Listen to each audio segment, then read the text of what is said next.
these cards. We'd love for you to, if you don't have it now, just grab it after the service. But there are your front row, and we're going to be talking about who are the front row people in your life. Who are the people that God has specifically placed in your life? So for the next 3 weeks after this, we're going to be talking about who God has placed in your life. This week has been a really cool week for me because my daughter, Hannah, started kindergarten.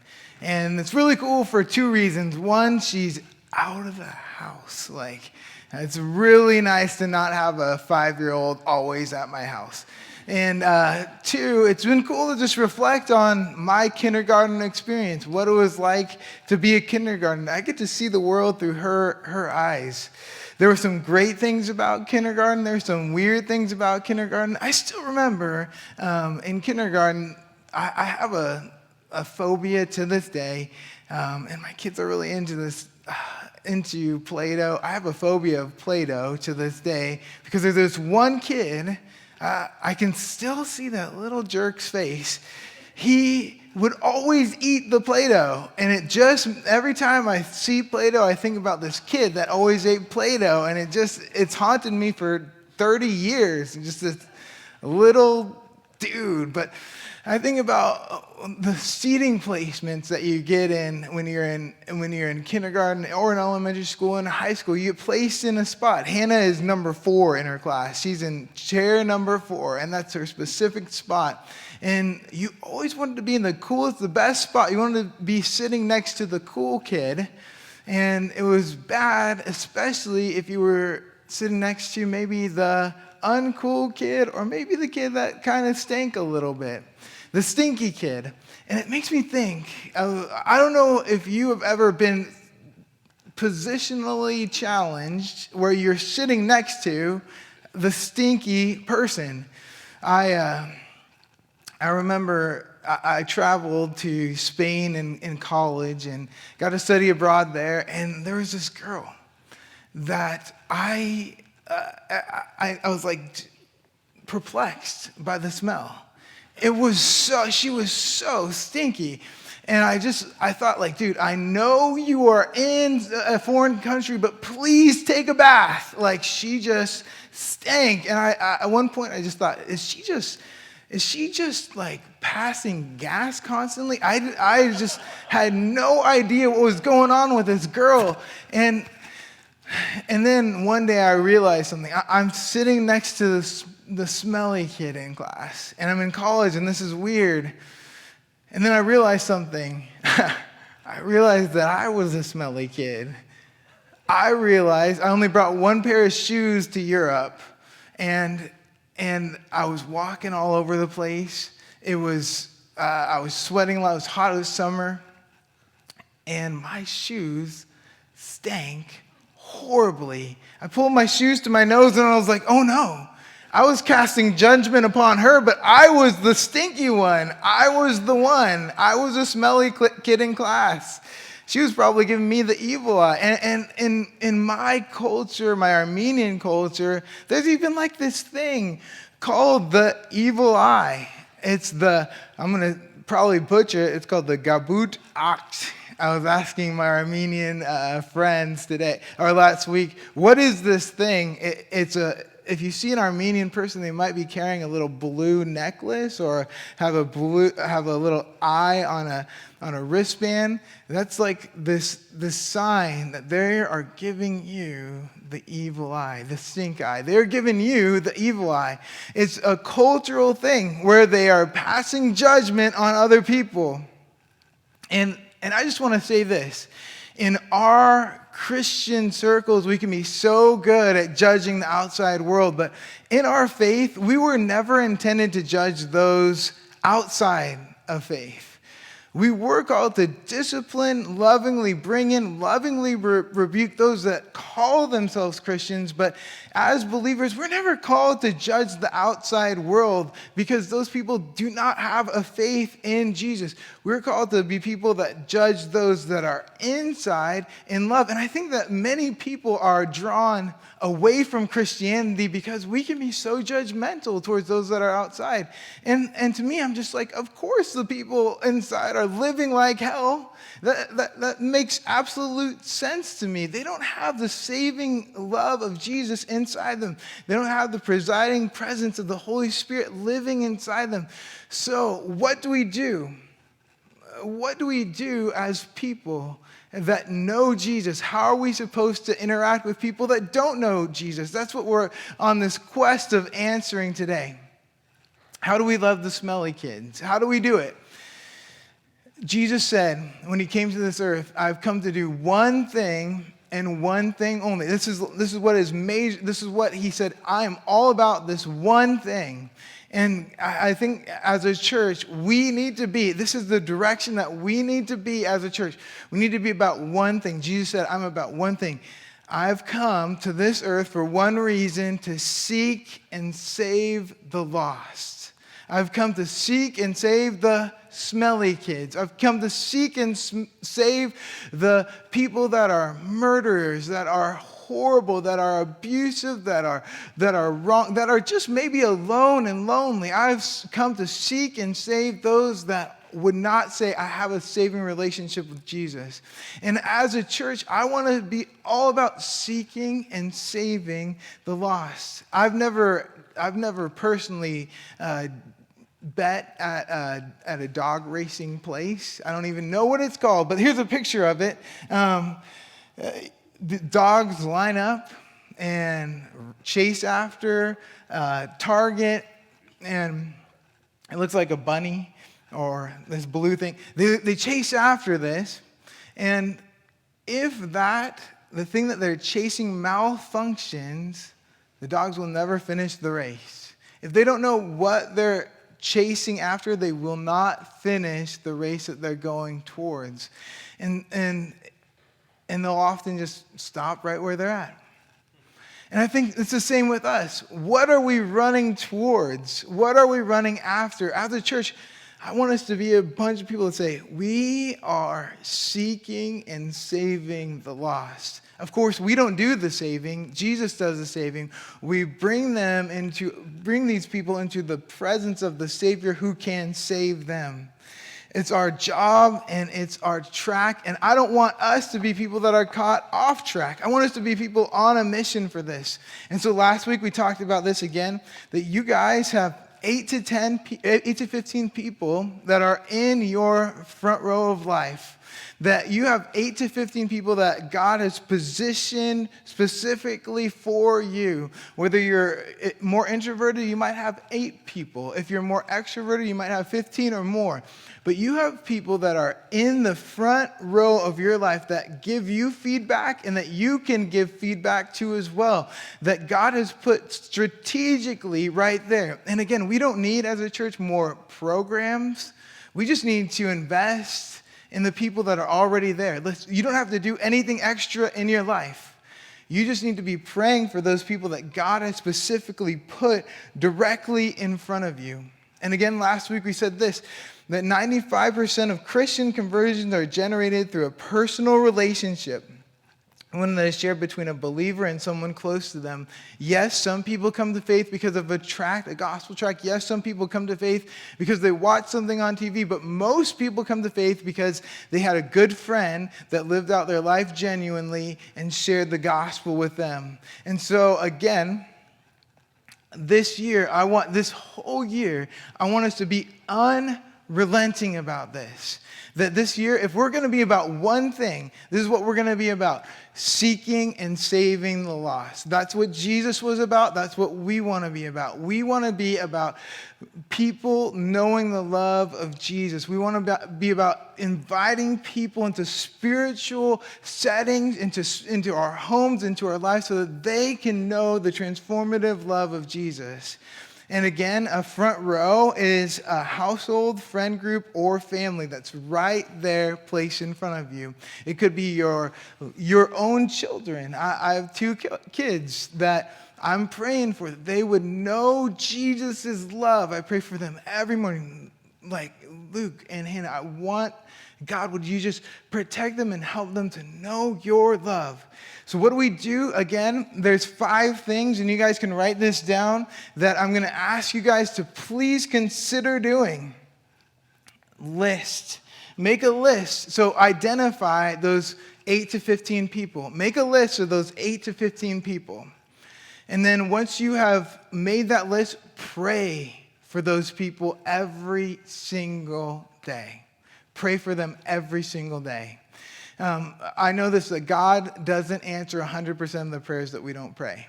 So it might never work, but if we don't ask, it won't happen. So we need to be faithful in praying for these people, and then we want to invest in them. So if it comes to your front row, somebody says, hey, I need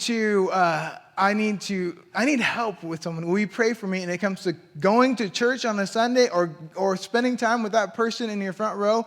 Please choose to spend time with that person in your front row.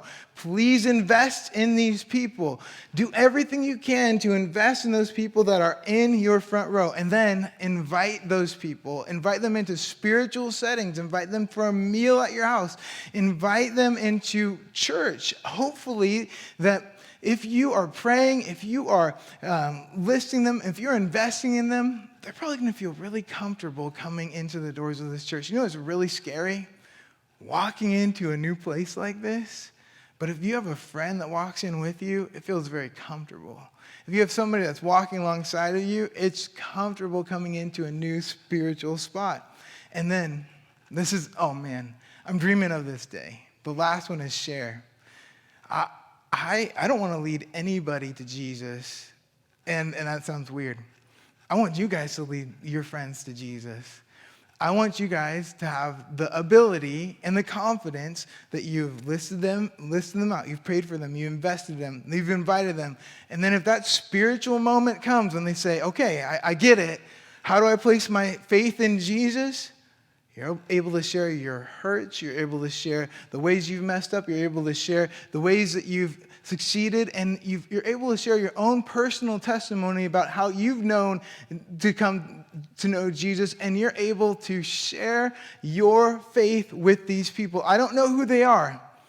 And maybe you don't know who they are. But God knows who they are. So I want you to pray about listing them out and think about, who are these 8 to 15 people that God has strategically put in my life? This is not a program. This is a lifestyle. This isn't something that you have to go to in order to be trained in. This is just faithfulness that God has already that God has already put these people in your life. Just recognize where they're at and be intentional about knowing how to love them. And I want to take a pivot here and go back to what I was talking about at the beginning. That sometimes the people that are placed positionally in your life are really hard to love. God puts people in your front row that are hard to love. God puts the smelly kids right in your front row. God will put difficult people right in your front row. And today we're going to talk about somebody that was specifically very difficult to love. His name was Zacchaeus. Zacchaeus was a tax collector. In an ancient Jewish society, the Jews were conquered by the Romans, and the Romans were the most vicious, militant group that had ever faced the earth at that time. They were known for doing this thing that if you dissented against the army of the Romans in any way, shape, or form, they would hang you on the cross. And the cross wasn't, we see it on necklaces today, but it was the greatest torture weapon of all time. The way you died on the cross was through slow suffocation. Your life's blood, your energy was slowly sapped out of you. They figured out the greatest way to torture you on the cross. And some people said, okay, I cannot beat the Romans. I might as well join the Romans. And those people were known as tax collectors. And not only that, but these Jewish people, these tax collectors would often extort their own people, so they would take the money that they had already taken, and they would take more of it from themselves. Now, we don't know terrorist names like the regular run-of-the-mill people that are in terrorist organizations. We don't know their names, but we do know, you guys can say his name. Who was the leader of Al-Qaeda? You know. Yeah, Bin Laden. You know his name. Zacchaeus. We don't know who was under Zacchaeus, but everybody knew Zacchaeus' name. Everybody knew who this man was. He was a wicked and evil man, and everybody knew who he was. In fact, there were people that lived in close proximity to Zacchaeus. Their names were Mary, Martha, and Lazarus, who Jesus raised from the dead. And Mary, Martha, and Lazarus probably had conversations with Jesus, talking to them about this evil man named Zacchaeus that was so wicked that he'd been stealing from his own people, would Jesus please do something about Zacchaeus? Jesus knew about this person. Jesus knew him well because of the rumors that he had heard about him, and because of the evil things that he had heard him do. Jesus knew who Zacchaeus' name was. And the story goes just like this. Jesus entered Jericho and was passing through. A man was there by the name of Zacchaeus. He was the chief tax collector and was wealthy. He wanted to see who Jesus was, but because he was short, he could not see over the crowd. So he ran ahead and climbed a sycamore fig tree to see him, since Jesus was coming that way. When Jesus reached the spot, he looked up and said to him, "Zacchaeus, come down immediately. I must go and stay at your house today." And that word house is, again, that word oikos, or we're calling it the word front row. It means 14 or 15 people that are in your immediate proximity. I must come to your house, your front row today. So he came down at once and welcomed him gladly. All the people saw this and began to mutter, "He has gone to be a guest of a sinner." But Zacchaeus stood up and said to the Lord, "Look, Lord, here and now I give half of my possessions to the poor. And if I have cheated anybody out of anything, I will pay it back 4 times the amount." See, the people grumbled against this.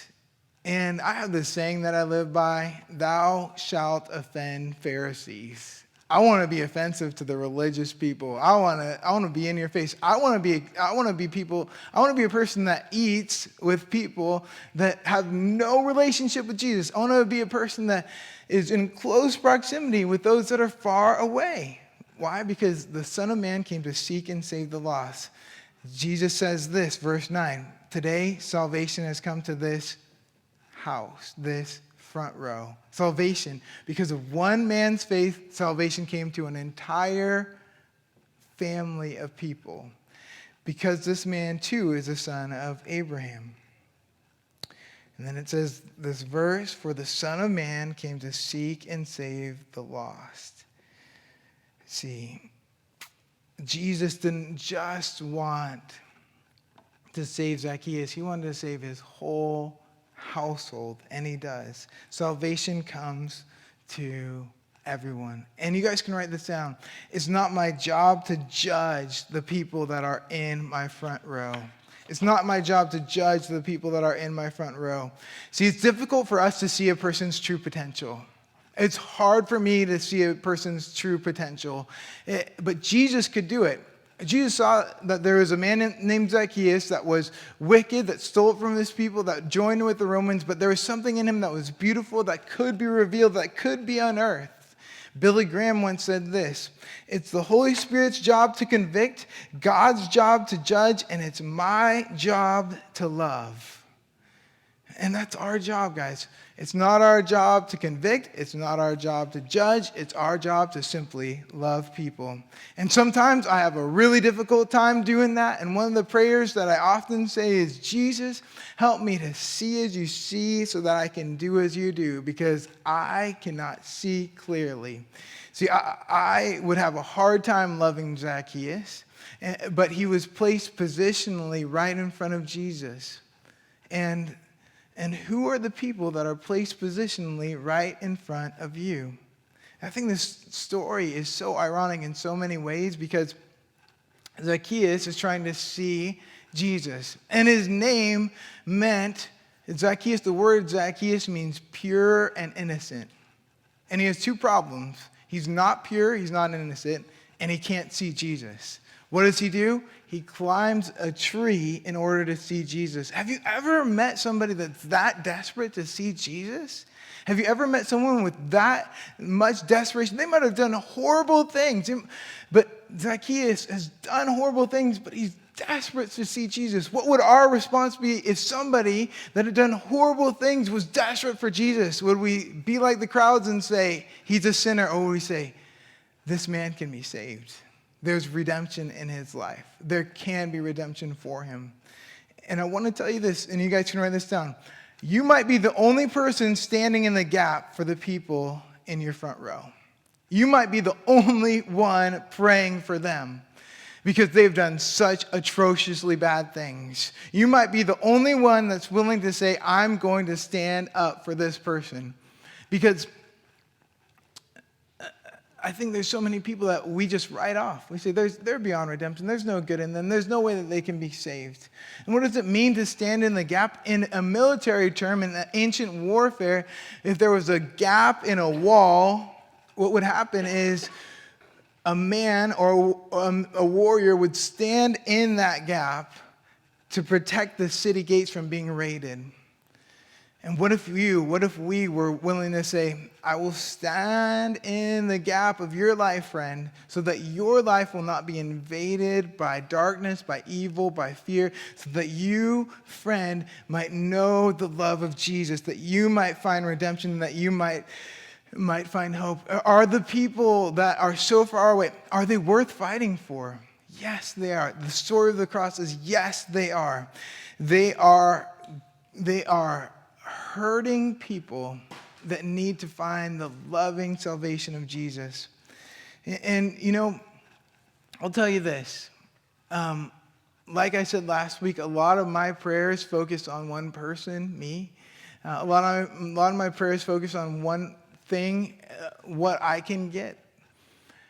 And if you have this list of people, you're going to start developing an ability to reach outside of your own life and your prayer life, your own comfort zone. You're going to understand that life is not centered around you, that life is not about you. And I also have this thing in my life too. I don't know if you guys have this, where I can hold on to bitterness. If somebody's hurt me, I can hold on to bitterness real good. I can hold on to hurt and anger and frustration and pain. That's why on my front row list, I have a list of people that have hurt me really bad. I find that it's really hard to hate somebody when I'm praying for them. I find that it's really hard to hold on to bitterness when I'm praying for them. I don't want to hold on to bitterness. I don't want to hold on to hatred. I don't want to be a man that's full of hatred, bitterness, envy. I want to be a man that's full of the Holy Spirit. And when I'm praying for somebody else, it gives me the ability to release that bitterness to God.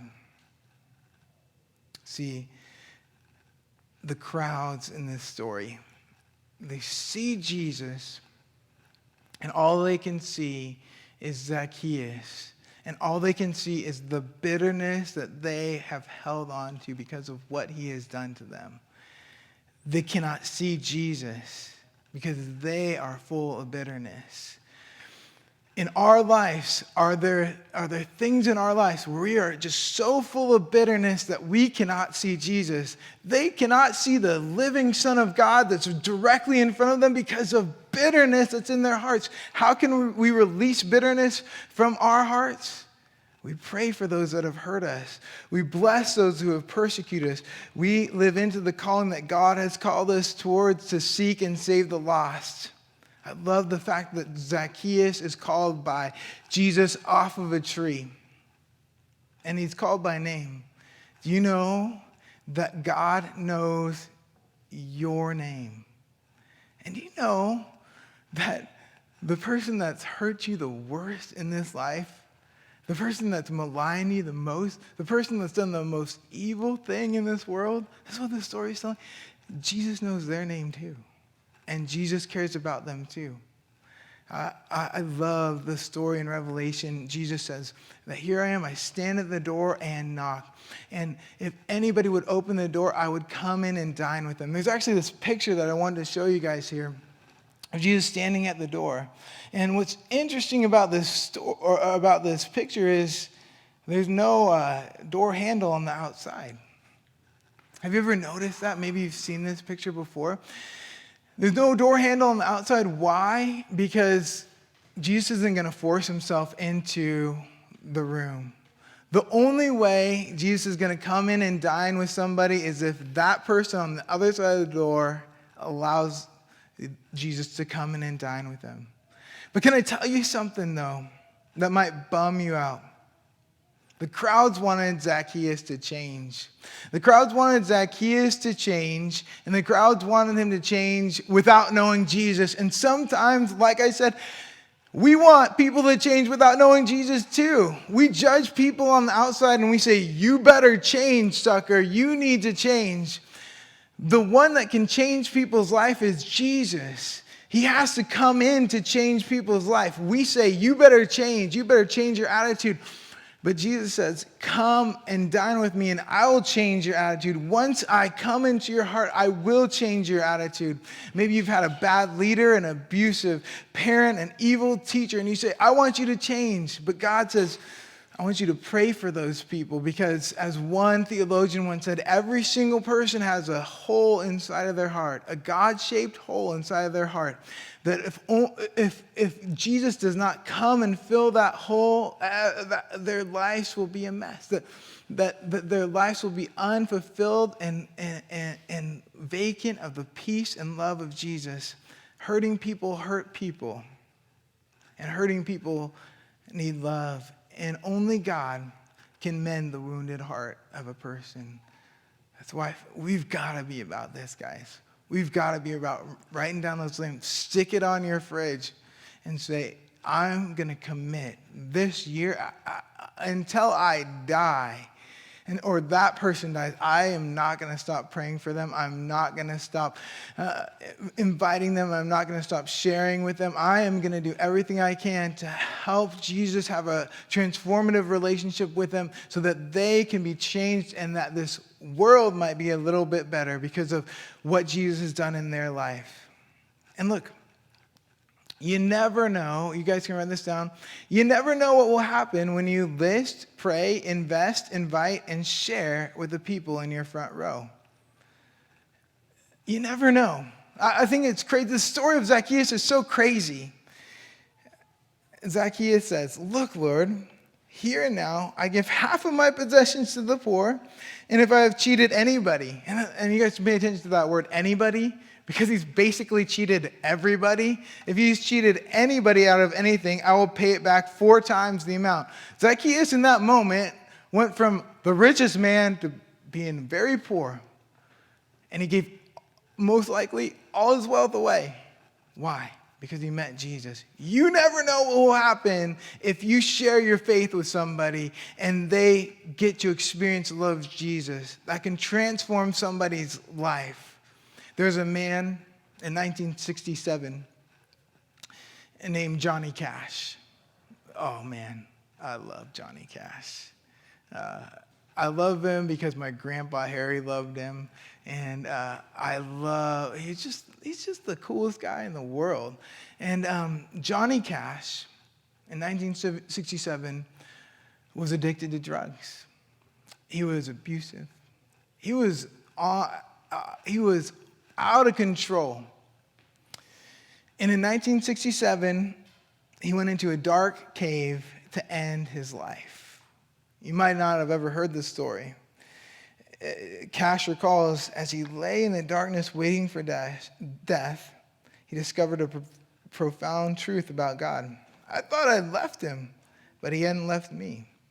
He began to feel something powerful taking place in his mind and body, a sensation of utter peace, clarity, and sobriety. It was a feeling that defied his intellect. The feeling of tranquility persisted, and Cash began to focus on God.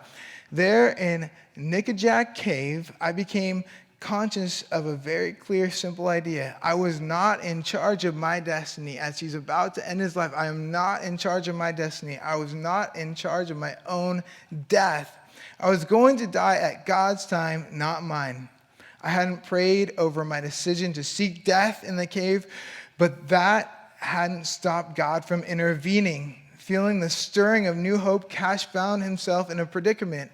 He was in total darkness with no idea of which way was up, down, or in or out of the maze of tunnels and caves. Deep inside the earth, there was no scent, light, or sensation from the outside to guide him out.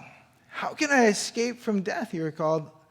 I've willed this death upon myself.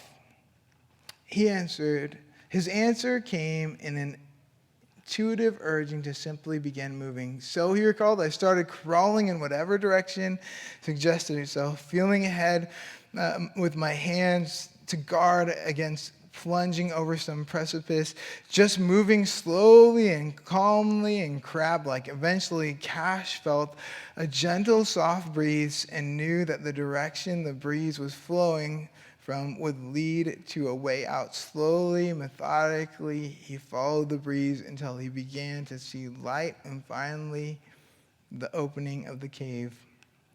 Amazingly, when he emerged, June Carter, his wife, and his mother were there with a basket of food and drink. They knew something was wrong with Cash, and they felt like they needed to find him. And they found him. Now, June and Johnny's mom were in Johnny's front row. And because of their willful obedience to pursue Johnny, he came into the love of Jesus. What about you? Who are those people that are directionally right in front of you? You know, if you've seen the movie Walk the Line, it's great, but it's a bummer they don't talk about what Johnny Cash did for the gospel and how he partnered with Billy Graham to share Jesus with the world. After this moment, Johnny Cash was on fire for Jesus. His life was marked by the love of Jesus because of this moment. Could you have a dark cave moment with somebody that you've been praying for? Could you save somebody's life? Could you save somebody's hope? Could you give somebody a hope and a future that they do not believe that they could have? You can, through the love and power of Jesus. What does Jesus come for? Jesus come to seek and save the lost. What does he tell us to do? Help me to seek and save the lost. That's what we need to be all about. Nobody is beyond the point of redemption. No matter where they've been, what they've done, or what's been done to them, nobody is beyond the point of redemption, and everyone has the ability to receive the love of Jesus. I see something beautiful in this story. I see that Zacchaeus climbed a tree to meet Jesus. And I see something beautiful that Jesus would climb a tree to meet every single person that's ever lived or walked on the face of the earth. Zacchaeus climbed a tree and Jesus climbed the cross so that everyone that has ever breathed the breath could know the love of God, be forgiven, and receive the love that is found there. But, are we willing to partner with God in helping those people around us to know the love of God revealed in Jesus Christ? Again, I want to say this every week because I believe that you guys are going to have opportunities in these next weeks or month to share your faith with somebody that needs it. How do you receive Jesus? It's as easy as ABC. Admit your sin, believe that Jesus died for you, and choose to give him your life. That's all it takes. If somebody ever asks you, what do I do? What do I need to do to follow Jesus? You're going to be able to say, admit, believe, and choose. Just that. And we have this opportunity, and this whole world has this opportunity to admit that they have sin in their life, to believe that Jesus died for them, and to choose to follow him with their lives. And I pray that we might be a church full of smelly people. And by that, I mean, we invite the smelly kids in. We invite those that are hurting. We invite those that are lost. We invite Zacchaeus in. We invite people that would say, I would never even consider walking in or having a spiritual conversation. What if this room was full of people that are so far from God that it's overflowing with people that are lost and aching and hurting, and now they've come into an experience with Jesus? What if we were a room full of Zacchaeuses, tax collectors and sinners? What if we were a group full of lost people that have come to salvation? So let me pray and invite our worship team forward. Jesus, I thank you that you've saved me. God, I pray for us that we, whether we're watching online or in this room, might know your love. I pray that we might be people that would say, Jesus, I want to give you my heart, my life, and everything that is about me. Lord, I pray that if there's anybody watching online or right here that has never placed their faith in you, they might just simply admit they've sinned, believe that you died for them, and choose to make a decision to follow you. God, it's in your name I pray. Amen. Well,